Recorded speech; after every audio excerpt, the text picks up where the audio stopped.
Hi, welcome. പുതിയൊരു വീഡിയോയിലേക്ക് എല്ലാവർക്കും സ്വാഗതം.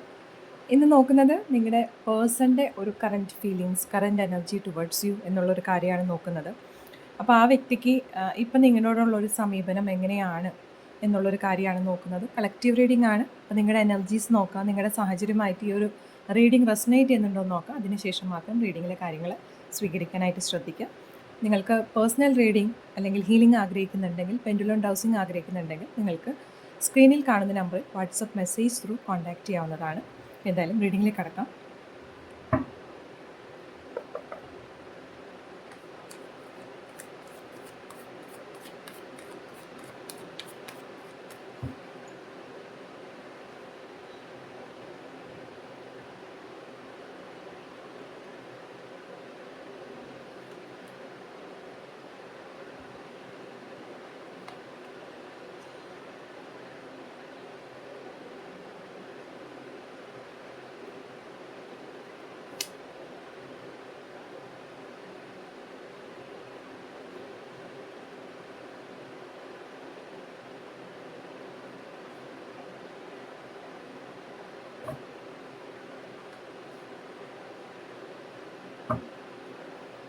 ഓക്കെ, സോ ഈ ഒരു റീഡിങ് എനർജി കാണാൻ സാധിക്കുന്നത് കറൻ്റ്ലി ഇപ്പോൾ റീസെൻ്റായിട്ട് കമ്മിറ്റ്മെൻറ്റിലേക്ക് ആലോചിക്കുന്ന വ്യക്തികളായിരിക്കാം, അല്ലെങ്കിൽ ഇപ്പോൾ കമ്മിറ്റ്മെൻറ്റിലേക്ക് വന്ന വ്യക്തികളായിരിക്കാം.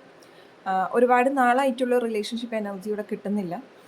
ഇപ്പോൾ ഒരു ന്യൂലി കമ്മിറ്റഡ് സ്റ്റേജിലേക്ക് വന്ന വ്യക്തികളുടെ ഒരു എനർജിയാണ് ഇതിലേക്ക് കണക്ട് ചെയ്യാനായിട്ട് പറ്റുന്നത്.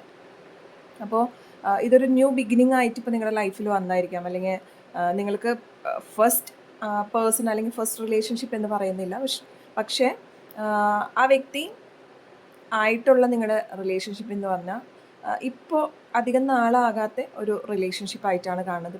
ഇപ്പോൾ വന്നൊരു ഇമോഷനാണ് നിങ്ങൾക്ക്. അപ്പോൾ ആ വ്യക്തിനെ സംബന്ധിച്ചിട്ടും ആ വ്യക്തിക്ക് ഇപ്പോൾ റീസെൻ്റ്ലി വന്ന ഒരു എഫെക്ഷൻ അല്ലെങ്കിൽ ഒരു ലവ് ആയിരിക്കാം. അത് കൺവേർട്ട് ആയത്. നിങ്ങൾ ഈ വ്യക്തിയെ ചിലപ്പോൾ മുമ്പേ അറിയുന്നുണ്ടാവും, പക്ഷെ നിങ്ങളുടെ ആ ഒരു റിലേഷൻഷിപ്പ് മോഡിലേക്ക് മാറിയത് റീസെൻ്റ് ആയിട്ടായിരിക്കാം. എന്തായാലും നിങ്ങളുടെ ആ ഒരു പേഴ്സൺ ഈ സമയത്ത് ചിന്തിക്കുന്നത്, ആ വ്യക്തി ഇപ്പോൾ നിൽക്കുന്നത് നല്ലൊരു കംഫർട്ട് സോണിലാണ്. അതുകൊണ്ട് തന്നെ ആ വ്യക്തിക്ക് കമ്മിറ്റഡ് ആയിട്ട് മുന്നോട്ട് പോകണോ വേണ്ടേ, അല്ലെങ്കിൽ എങ്ങനെയായിരിക്കണം എന്നുള്ളൊരു കാര്യത്തിൽ വളരെ കാര്യമായിട്ട് തന്നെ ആ വ്യക്തി ചിന്തിക്കുന്നുണ്ട്.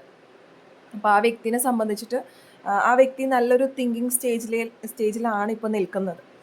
അപ്പോൾ എന്തായാലും ഫ്യൂച്ചറിനെ കുറിച്ചിട്ടാണ് ആ വ്യക്തി ഫോക്കസ് ചെയ്തിട്ട് ചിന്തിക്കുന്നത് കൂടുതലായിട്ട്. അതായത് നെക്സ്റ്റ് സ്റ്റെപ്പ് വെച്ചാൽ അത് പോസിറ്റീവ് ആകുമോ നെഗറ്റീവ് ആകുമോ എന്നുള്ള ആശങ്കയൊക്കെ ആ വ്യക്തിനെ സംബന്ധിച്ചിട്ടുണ്ട്. പക്ഷെ എന്ത് തന്നെയായാലും നിങ്ങളുടെ റിലേഷൻഷിപ്പ് എങ്ങോട്ടാണ് പോകുന്നതെന്ന് പറയുമ്പോൾ അതൊരു നല്ലൊരു കമ്മിറ്റ്മെൻറ്റ് സ്റ്റേജിലേക്കാണ് പോകുന്നത്. അത് കൂടുതലായിട്ട് നിങ്ങൾക്ക് സക്സസ്ഫുൾ ആയിട്ടുള്ളൊരു റിലേഷൻഷിപ്പാണ്. അതുപോലെ തന്നെ മാരേജിലേക്കും നല്ല സീരിയസ് ആയ ഒരു കമ്മിറ്റ്മെൻറ്റിലേക്കും പോകാനായിട്ട് തന്നെയാണ് ആ വ്യക്തിയുടെ ആഗ്രഹവും. പക്ഷെ ആ ഒരു സ്റ്റെപ്പ് എടുക്കുന്നതിന് മുമ്പായിട്ട് കുറച്ച് കാര്യമായിട്ട് ആ വ്യക്തി ചിന്തിക്കുന്നുണ്ട് എന്ന് മാത്രം.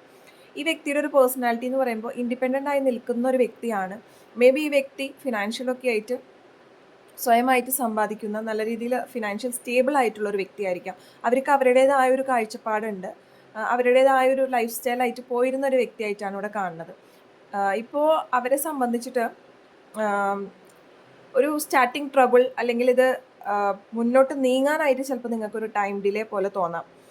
എന്തായാലും മൂവ്മെൻ്റ് ഉണ്ട്, പക്ഷേ അതിന് ഇപ്പോൾ ഒരു മേ ബി കാര്യങ്ങൾ കുറച്ചും കൂടി ഡിലേ ആക്കുന്ന പോലെയോ, അല്ലെങ്കിൽ ആ വ്യക്തിയുടെ ഭാഗത്തു നിന്നൊരു ആൻസർ കിട്ടാൻ വൈകുന്ന പോലെയൊക്കെ നിങ്ങൾക്ക് തോന്നാം ഈ ഒരു സമയത്ത്.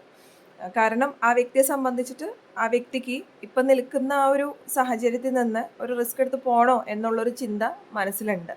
പക്ഷെ എന്ത് തന്നെയായാലും ഇവിടെ പോകുന്നത് ഒരു സക്സസ് മാരേജ് അല്ലെങ്കിൽ സക്സസ് റിലേഷൻഷിപ്പിലേക്കാണ് പോകുന്നത്. അപ്പോൾ ആ വ്യക്തിയുടെ എന്തായാലും ആൻസർ അല്ലെങ്കിൽ ഒരു തീരുമാനം എന്ന് പറയുന്നത് പോസിറ്റീവായിട്ട് തന്നെയാണ് ഇവിടെ കാണാൻ സാധിക്കുന്നത്. ഈ ഒരു സ്റ്റേജിലേക്ക്, ആ ഒരു പോസിറ്റീവ് റിസൾട്ടിലേക്ക് വരുന്നതിന് മുമ്പായിട്ട് ആ വ്യക്തിക്ക് പല രീതിയിലുള്ള ഭയങ്ങൾ ആ വ്യക്തിയുടെ മനസ്സിലുണ്ടാവും, പല ആങ്സൈറ്റീസ് ഉണ്ടാവും. ചുരുക്കി പറയുകയാണെങ്കിൽ ആ വ്യക്തിക്ക് ഉറങ്ങാനുള്ളൊരു ബുദ്ധിമുട്ടും കാര്യങ്ങളും ഒക്കെ കാണുന്നുണ്ട്. സ്ലീപ്പ് ഇഷ്യൂസൊക്കെ ആ വ്യക്തിനെ സംബന്ധിച്ചിട്ടുണ്ടാവാം. അപ്പോൾ തീരുമാനങ്ങൾ എടുക്കാനുള്ളൊരു ബുദ്ധിമുട്ട് ആ വ്യക്തി തീർച്ചയായിട്ടും ഫേസ് ചെയ്യും ഈ ഒരു സ്റ്റേജിലേക്ക് വരുന്നതിന് മുമ്പായിട്ട്. അവർക്ക് കാര്യമായിട്ടുള്ളൊരു ഓവർ തിങ്കിങ്, ആങ്സൈറ്റി പോലെയുള്ള ഇഷ്യൂസ് ഫേസ് ചെയ്യാനുള്ള സാധ്യതയുണ്ട്. അപ്പോൾ എന്തായാലും നിങ്ങൾക്കുള്ളൊരു അഡ്വൈസ് ഈ ഒരു സമയത്ത് യൂണിവേഴ്സ് തരുന്നത്, വെയിറ്റ് ചെയ്യുക എന്നുള്ളൊരു എനർജി തന്നെയാണ്. നിങ്ങൾ ഇടേണ്ട എഫേർട്ട് അല്ലെങ്കിൽ നിങ്ങൾ നടത്തേണ്ട ഒരു അപ്രോച്ച് നിങ്ങളുടെ ഭാഗത്തു നിന്ന് നിങ്ങൾ ചെയ്തിട്ടുണ്ട്, അല്ലെങ്കിൽ തുറന്ന് പറയേണ്ട കാര്യങ്ങൾ നിങ്ങൾ പറഞ്ഞിട്ടുണ്ടാകണം. അങ്ങനെ പറഞ്ഞിട്ടില്ലെങ്കിൽ അത് പറയുക, അതിനുശേഷം വെയിറ്റ് ചെയ്യുക എന്നുള്ളൊരു എനർജിയാണ് ഇവിടെ യൂണിവേഴ്സ് തന്നിരിക്കുന്നത്. അപ്പോൾ എന്തായാലും നമ്മൾ ഇൻവെസ്റ്റ് ചെയ്യുന്ന ഒരു കാര്യം, അല്ലെങ്കിൽ അതിപ്പോൾ ഇൻവെസ്റ്റ്മെൻറ്റ് എന്ന് പറയുമ്പോൾ അത് ഫിനാൻഷ്യൽ എന്നുള്ള ഉദ്ദേശത്തിലല്ല പറഞ്ഞത്. നമ്മൾ ഇമോഷണലി ആയാലും ഒരു വ്യക്തിക്ക് ഒരു സ്നേഹം കൊടുക്കുമ്പോൾ അത് ആത്മാർത്ഥമാണെങ്കിൽ അത് തിരിച്ച് വരിക തന്നെ ചെയ്യും. അപ്പോൾ അതിനായിട്ട് നിങ്ങൾ ഈ ഒരു സമയത്ത് വെയിറ്റ് ചെയ്യുക എന്നുള്ളതാണ്. അപ്പോൾ ഈ ഒരു വ്യക്തിയുടെ എനർജിയിലും ഒരു പോസിറ്റീവായിട്ടുള്ള ഒരു ഔട്ട്പുട്ട് തന്നെയാണ് നിങ്ങൾക്ക് പ്രതീക്ഷിക്കാവുന്നത്. കാരണം നിങ്ങൾ അതൊരു ആത്മാർത്ഥമായിട്ട് അപ്രോച്ച് ചെയ്താണെങ്കിൽ ഈ ഒരു വ്യക്തിയുടെ എനർജിയിലും ഒരു സിൻസിയാരിറ്റി കാണാൻ സാധിക്കുന്നുണ്ട്. പക്ഷെ എന്നിരുന്നാലും ഈ വ്യക്തിക്ക് തീരുമാനം എടുക്കാനായിട്ട്, നിങ്ങളുടെ പേഴ്സൺ തീരുമാനം എടുക്കാനായിട്ട് കുറച്ച് സമയം ആവശ്യമായി വന്നേക്കാം. അപ്പോൾ അതിനായിട്ട് വെയിറ്റ് ചെയ്യുക എന്നുള്ളത് തന്നെയാണ് ഈ ഒരു റീഡിങ്ങിൽ നിന്ന് കിട്ടിയിരിക്കുന്ന ഒരു എനർജി. അപ്പോൾ ഇതാണ് ഇന്നത്തെ നിങ്ങളുടെ റീഡിംഗ്, നിങ്ങളുടെ പേഴ്സൻ്റെ ഒരു current feelings and energy towards you. Video ഇഷ്ടപ്പെട്ടുവെങ്കിൽ തീർച്ചയായിട്ടും ലൈക്ക് ചെയ്യാനും, നിങ്ങളുമായിട്ട് റെസനേറ്റ് ചെയ്ത റീഡിംഗ് ആണെങ്കിൽ കമൻറ്റ് സെക്ഷനിൽ തീർച്ചയായിട്ടും രേഖപ്പെടുത്തുക. എല്ലാവർക്കും ഒരു ശുഭദിനം നേരുന്നു.